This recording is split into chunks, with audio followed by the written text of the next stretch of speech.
আমি ভয় পাচ্ছিলাম যে কেউ আমাকে চিনে ফেলে কিনা, বিশেষ করে তৎকালীন সরকার পক্ষে কেউ আমাকে চিনে ফেলে কিনা। এই ভয়ে আমি গা দিয়ে মুখ ঢেকে বসেছিলাম।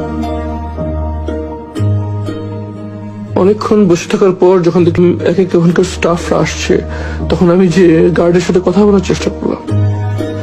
তখন গার্ডরা আমাকে চিনতে পারে নাই, এই জন্য আমি ঢুকতে পারি নাই। তখন আমি আবার যে বসে থাকলাম মেইন গেট খোলার অপেক্ষায়, সবাই কেউ পরিচিত আসবে এই অপেক্ষায় প্রায় 1 ঘন্টা বসে থাকলাম।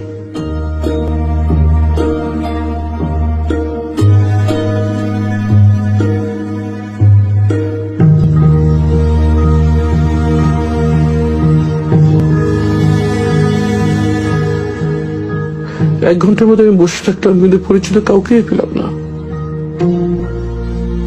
এরপর যখন রোগীদের আসা যাওয়ার জন্য প্রধান গেটটি খুলে দেওয়া হয়, তখন আমি ভিতরে চলে যাই।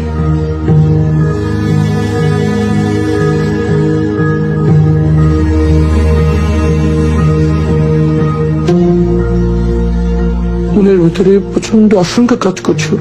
আমার পরিবার কোথায় আছে, কিভাবে আছে, তারা কি জীবিত আছে? মনের ভিতরে ঝড় বয়ে যাচ্ছিল।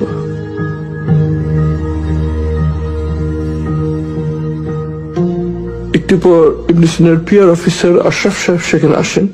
উনি আমাকে ওনার রুমে নিয়ে যান, যদিও তিনি আমাকে তখন চিনতে পারেন নাই।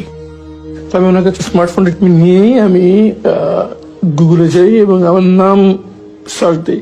সার্চ দেওয়ার সাথে সাথে এই ছবিটা স্ক্রিনে ভেসে ওঠে। তখন আমি ঠিক আমার চেহারা কাছে ভেবে নেই, আমাকে দেখা যায় ওনাকে চিনেন কিনা।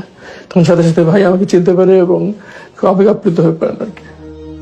কথায় কথায় তার কাছ থেকে আমি প্রথম জানতে পারি যে 5ই আগস্ট শেখ হাসিনা পালিয়ে গিয়েছে।